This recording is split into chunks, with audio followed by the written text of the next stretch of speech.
Women especially breast గురించి మాట్లాడాలంటే చాలా సిగ్గుపడుతుంటారు. చిన్న చిన్న ఊళ్ళల్లో అయితే అది అసలు కాని పని కూడా.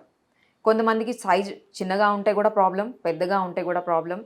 సో ఎంటర్టైన్మెంట్ ఇండస్ట్రీ కానివ్వండి, లేకపోతే నార్మల్గా ఇన్ లైఫ్లో కానివ్వండి, మనకు అది బ్రెస్ట్ ఇంప్లాంటేషన్ చేయించుకోవాలంటే అసలు ఎక్కడికి రావాలి, ఎలా కనుక్కోవాలి, ఎవరితో మాట్లాడాలి, ఇవన్నీ కూడా ఒక పెద్ద ఇప్పటికీ 2024లో కూడా మనకు ఒక పెద్ద ఇష్యూనే. సో అలాంటిది ఈరోజు నేను శ్రీరూప్ కాస్మెటిక్ క్లినిక్స్కి వచ్చాను. మనతో పాటు డాక్టర్ రాజశేఖర్ సీనియర్ కాస్మెటాలజిస్ట్ ఉన్నారు. ఆయన అడిగి అసలు బ్రెస్ట్ ఇంప్లాంటేషన్ ఏంటి, ఎలా చేసుకోవాలి, ఎవరికి అవసరము, ఇవన్నీ అడిగి తెలుసుకుందాం మనం. Hello doctor. Hello. So first breast implantation అనే వర్డ్ కూడా 2024లో ఓకే సిటీస్ని పక్కన పెట్టేసి ఈ ఎవరైతే సొఫిస్టికేటెడ్ విమెన్ ఉన్నారో వాళ్ళందరినీ కూడా పక్కన పెడితే ఇప్పటికీ దాని గురించి మాట్లాడడం అనేది ఒక పెద్ద విషయమే. అసలు బ్రెస్ట్ ఇంప్లాంటేషన్ అనేది ఎవరికి అవసరము, ఎవరు చేసుకోవచ్చు, ఏ ఏజ్ వాళ్ళు చేసుకోవచ్చు? ఏ విమెన్ అయినా 16 ఇయర్స్ క్రాస్ అయ్యి వాళ్ళకి బ్రెస్ట్ సైజ్ చిన్నగా ఉంది, బాగా చిన్నగా ఉంది, కొంతమంది పెళ్ళి అయ్యాక హస్బెండ్ కంప్లైంట్ చేస్తుండొచ్చు, లేదా వాళ్ళు డ్రెస్ వేసుకుంటే ప్యాడెడ్ బ్రా వేసుకున్నా కూడా దే ఆర్ నాట్ హ్యాపీ అన్న వాళ్ళకి సైడ్ ఎఫెక్ట్ లేకుండా, బ్రెస్ట్ టిష్యూని పాడు చేయకుండా, బ్రెస్ట్ టిష్యూని ఇన్వాల్వ్ చేయకుండా చిన్ని కట్తో ఐదర్ యాక్సిలరీ ఏరియా ఇక్కడ కట్ట లేకపోతే ఇక్కడ కట్తోన ఇన్విజిబుల్గా ఎలా అప్రోచ్ అయ్యి ఇంప్లాంట్ పెట్టాలి అనే దాంట్లో శ్రీరూప్ కాస్మెటిక్ క్లినిక్స్లో ఏంటంటే మనం ఇంప్లాంట్ పెట్టేది బ్రెస్ట్ గ్లాండ్ వెనకాలంటే పెక్టోరిస్ మేజర్ అని ఒక మజిల్ ఉంటుంది, కండ పైన కొవ్వుతో పాటు బ్రెస్ట్ కణాలతో పాటు మిల్క్ డక్ట్స్తో పాటు ఉండేది పైన బ్రెస్ట్ టిష్యూ. సో బ్రెస్ట్ టిష్యూని టచ్ చేయకుండా వెనకాల నుంచి ఆ సైజ్ ఆఫ్ ఇంప్లాంట్ వాళ్ళు బాడీ హైట్ని బట్టి, షోల్డర్ని బట్టి, వాళ్ళ సైజుని బట్టి ఎంత సైజ్ ఆఫ్ ఇంప్లాంట్ పెడితే బాగుంటుంది, 200 cc-యా, 220-యా, 240-యా, 260-యా, ఇంకా ఎక్కువ ఏ ఇంప్లాంట్ పెడితే వాళ్ళకి బాగుంటుంది, అసహ్యంగా ఉండకుండా అందంగా ఉంటుంది అనేది చాలా క్యాలిక్యులేటెడ్గా, చాలా ఆ ఫ్యాంటసీని తీర్చుతూనే బ్రెస్ట్ టిష్యూ పాడవకుండా చేయడం ప్రత్యేకత Shreeroop cosmetic clinics. Okay. So ఇప్పుడు ఈ బ్రెస్ట్ ఇంప్లాంటేషన్ చేసుకున్న తర్వాత ఇప్పుడు సపోజ్ మదర్ అయ్యారు అనుకోండి, సో వాళ్ళు బ్రెస్ట్ ఫీడ్ చేసుకోవచ్చా? దానికి ఏమన్నా ప్రాబ్లం అవుతుందా? డెఫినెట్లీ. మనం బ్రెస్ట్ గ్లాండ్ టచ్ చేయట్లేదు. కింద నుంచి ఆ మజిల్ని ఐడెంటిఫై చేశాక ఆ మజిల్ నుంచి పైన ఉన్న బ్రెస్ట్ టిష్యూని అలా దాన్ని ఆ రూఫ్ని లేపుకుంటూ కరెక్ట్గా మజిల్ అడుగున ఇది బ్రెస్ట్ టిష్యూ ఉంది, ఇది కండ అనుకోండి, ఈ కండ పైన ఉన్న దాన్ని కండని సెపరేట్ చేసి కండ పైన ఇంప్లాంట్ పెడతాం, దానిపైన బ్రెస్ట్ టిష్యూ ఉంటుంది. సో ఫ్యూచర్లో వాళ్ళకి మిల్కింగ్ చేయాలి, మిల్క్ డక్ట్స్, లాక్టిబ్రెస్ డక్ట్స్ అని అంటాం, అది అవి యాక్టివ్గా ఉన్న పిల్లలకి ఫీడ్ చేయాలన్నా దానివల్ల ఎటువంటి ఇబ్బంది ఉండదు. ఒకవేళ వాళ్ళకి బై ప్రెగ్నెన్సీ బ్రెస్ట్ సైజ్ బాగా పెరిగిపోయింది అనుకోండి, అప్పుడు వద్దు అనుకుంటే ఇంప్లాంట్ తీయించేయచ్చు. ఇంప్లాంట్ అనేది పర్మనెంట్గా మీ బాడీలో ఉండిపోతుంది. అది సిలికాన్ జెల్తో ఉండేది. ఇదివరకు సెలైన్ ఇంప్లాంట్స్ అని వచ్చినాయి, silicon gel implants, Chinese implants అని రకరకాల ఇంప్లాంట్స్ ఉంటాయి. శ్రీరూప్ కాస్మెటిక్ క్లినిక్స్లో మనం వాడుతున్న ఇంప్లాంట్ ఏంటి, ఏ కంట్రీది, వరల్డ్ బెస్ట్ ఎందుకు, దాని వారంటీ కార్డులో అది బార్ కోడ్ని స్కాన్ చేస్తే అది ఏంటో కూడా తెలిసిపోతుంది. It will have a life time warranty. So అటువంటి ఇంప్లాంట్స్ కొంచెం కాస్ట్ ఎక్కువ ఉండొచ్చు మిగతా ఇంప్లాంట్స్ మీద, but quality and safety is the main thing. Okay. ఇప్పుడు మీరు రకరకాల ఇంప్లాంట్స్ ఉన్నాయి అని చెప్పారు కదా, అసలు అవి ఏంటి? ఇప్పుడు ఒక పర్సన్, ఒక పేషెంట్ వచ్చారు అనుకోండి ఇంప్లాంట్ చేసుకోవడానికి, ఎవరికి ఎలాంటిది సజెస్ట్ చేస్తారు? అది chosen by you are the patient? How they are going to we suggest. Okay, మనం సజెస్ట్ చేస్తాం వాళ్ళకి, ఈ షేప్, ఈ సైజు ఉన్న ఇంప్లాంట్ మీకు బాగుంటుందమ్మా, ఇంతకు మించి పెట్టుకోకండి. లేదు డాక్టర్ నాకు ఇంకా బాగా కావాలన్నారు అనుకో, అమ్మ డ్రెస్లో ఇలా కనపడుతూ ఇది ఇలా ఉంటుంది, తక్కువ బాడీ ఉండదు, బాగోదు, టోటల్ షోల్డర్, వేస్ట్, సైజ్, హైట్కి చక్కగా సరిపడేగా ఎలా ఉంటే బాగుంటుంది అనేది అడ్వైస్ చేయడం జరుగుతుంది. వాళ్ళ రిక్వెస్ట్ని బట్టి, వాళ్ళు అడిగేదాన్ని బట్టి మార్పు చేపులు చేసి చేయాల్సి వస్తుంది.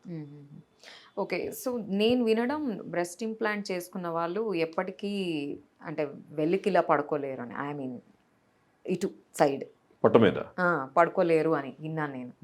మా పేషెంట్లు అన్ని వైపులో పడుకుంటున్నారు. అలా ఏం లేదు. సో ఇట్స్ అ మిత్ అన్నమాట. ఓకే. అంటే సర్జరీ చేసిన ఫస్ట్ 2-3 వీక్స్ ఆర్ 1 month అట్లా పడుకోకూడదు. ఎందుకంటే బ్రెస్ట్ ఇంప్లాంట్ పెట్టాక లోపల కనెక్టివ్ టిష్యూతో పాటు ఫైబ్రోసిస్ జరగడము, అక్కడ అది టిష్యూలో ఇమిడిపోవడము, దాని చుట్టూ టిష్యూ అలా స్ట్రెంగ్త్ అయి ఫామ్ అవ్వడము, ఇంప్లాంట్ చుట్టూ అనేటప్పుడు మనం దాన్ని డిస్టర్బ్ చేసేలాగా పడుకుని ప్రెషర్ ఇచ్చామనుకోండి, అది డిస్టర్బ్ అయ్యే ఛాన్సెస్ ఎక్కువ ఉంటాయి. ఎందుకంటే ఒక ప్రాపర్ షేప్లో పెడతాం, ప్రాపర్ లోపల ఒక గ్రూవ్లా క్రియేట్ చేసుకుని దానిలోకి ఇంప్లాంట్తో వస్తాం, కరెక్ట్గా షేప్ కరెక్ట్గా ఉండి కదలకుండా ఉండడానికి. దాని తర్వాత ప్లాస్టింగ్స్ వేస్తాం, కొన్ని రోజులు ఉంచుతాం ప్లాస్టింగ్స్. తర్వాత స్పోర్ట్స్ అలాంటిది వాడుకోమంటాం. ఓకే. సో అది ఫస్ట్ 2-3 వీక్స్లో దాన్ని డిస్టర్బ్ చేసేది ఏం చేసినా కొంచెం పక్కకి జరిగినట్టు ఇంప్రాపర్గా కనపడచ్చు, కాబట్టి చిన్న చిన్న జాగ్రత్తలు చెప్తాం, అవి ఫాలో అయితే సరిపోతుంది. Okay. So women breast implant చేసినప్పుడు వాళ్ళు ఎంత టైంలో ఈ ప్రొసీజర్ అయిపోతుంది? అండ్ ఒకవేళ వర్కింగ్ ఉమెన్ అనుకోండి, వాళ్ళు లీవ్ పెడతారు, సో ఎన్ని రోజులు వాళ్ళు ఆఫీస్కి వెళ్ళకుండా ఉండాలి, లేకపోతే వర్క్ చేయకుండా ఉండాలి, అలాంటిది? 2-3 డేస్. 2-3 days. ఓకే. సర్జరీ చేసుకున్నారు, చేసిన తర్వాత నెక్స్ట్ డేనే డిశ్చార్జ్ అయిపోతారు. మామూలు చేతులు కాళ్ళు అన్ని కదులుతాయి, మామూలు తిరుగుతూనే ఉంటారు. బట్ ఇక్కడ ప్రెషర్ వచ్చి ఇలాగా పరిగెట్టడము, మెట్లు స్పీడ్గా దిగడము, షేక్ అయ్యే విధంగా ఏదైనా మూమెంట్స్ చేయడము, అటువంటివి లేకుండా 1 month జాగ్రత్త తీసుకోవాలి. Okay. So that breast implant చేసిన కరెక్ట్ ప్లేస్లో చక్కగా సెట్ అయిపోతుంది. ఓకే. అలాగే ఇన్ఫెక్షన్స్ లాంటివి అసలు ఏమి ఉండవు. బట్ ఇన్ఫెక్షన్ ఫ్రీగా ఉండడానికి యాంటీబయాటిక్స్ ఇస్తాము, పెయిన్ కిల్లర్స్ ఇస్తాము. స్టెరైల్ ప్రికాషన్తో చేస్తే సారీ ఇన్ఫెక్షనే రాదు. అండ్ సైడ్ ఎఫెక్ట్స్ ఏమన్నా ఉంటాయా? ఎనీథింగ్ అంటే ఇది ఒక ఫారెన్ బాడీని మనం ఇంప్లాంట్ చేసుకుంటున్నట్టే మన బాడీలో, దెన్ ఏమన్నా సైడ్ ఎఫెక్ట్స్ ఉంటాయా? సో కామన్గా రిమోట్ సైడ్ ఎఫెక్ట్ మేము ఇప్పటిదాకా ఇన్ని సంవత్సరాల్లో మా పేషెంట్స్ చూడండి, ఇన్ జనరల్గా అక్కడక్కడ వినేది ఏంటంటే ఇన్ఫెక్షన్ రావడమా, ఇంప్లాంట్ తీసేయడం జరుగుతుంటుంది. ప్రాపర్గా చేస్తే ఇంప్లాంట్ సర్జరీ అయిపోయింది, వాటర్ ప్రూఫ్ ప్లాస్టర్ ఉంటుంది, ఆ ప్లాస్టర్ 1 week తర్వాత తీసేయడం, అక్కడ స్టిచ్ ఆ లోపలే కరిగిపోయే స్టిచ్ ఉంటుంది, స్టిచెస్ తీయాల్సినవి కూడా ఉండవు. సో మినిమం ప్రికాషన్స్ ఫాలో అవ్వడం లాంటివి ఉంటాయి. Next side effect is money. Depending on the cost of the implants and type of the implant, the cost vary అవుతుంది.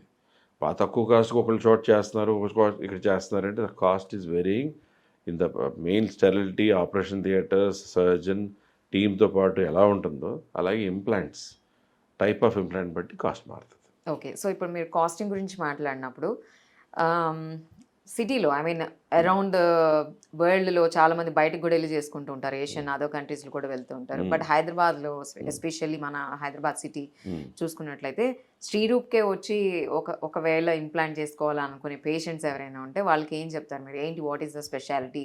కాస్ట్ ఎఫెక్టివ్ అని అంటున్నారు, అండ్ దెన్ ఇంకా ఏంటి specialities, why they have to choose this place? See, first thing is proper team of surgeons, proper surgical area, sterile operation theaters, the best implants ఇక్కడే దొరుకుతున్నప్పుడు, ఇక్కడే చేసుకుని 1 day ఇంటికి వెళ్ళిపోగలిగినప్పుడు, why do you want to travel all the way to some country and get it done? After all, చేసిన పని అక్కడ చేస్తున్నారు. If the skill is the same, the result is the same. Implants quality, surgical sterility is what is important there. Okay. That's all. And one last suggestion for the women, only entertainment ఇండస్ట్రీనే కాకుండా ఎలాంటి వాళ్ళు అసలు breast ఇంప్లాంటేషన్కి వెళ్ళొచ్చు?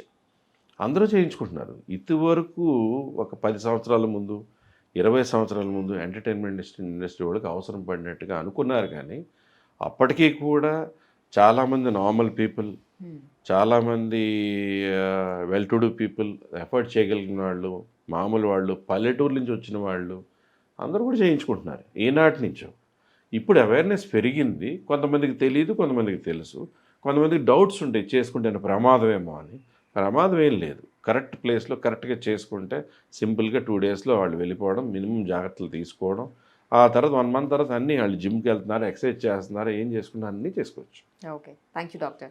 Welcome. So చూసాం కదండి, Shreeroop cosmetology క్లినిక్లో ఇది కూడా చాలా అంటే చాలా ఒక సింపుల్ దీంతో మీకు బ్రెస్ట్ ఇంప్లాంటేషన్ అయిపోతుంది అని చెప్తున్నారు. మనకి ఇక్కడ స్క్రోల్ అవుతున్న నంబర్స్లో మీరు కాంటాక్ట్ చేయొచ్చు, డైరెక్ట్గా మాట్లాడొచ్చు మీరు ఇక్కడ. సో ఇది కూడా మీకు ఒక సొల్యూషన్ చూపిస్తుంది Shreeroop. Thank you so much. Stay tune.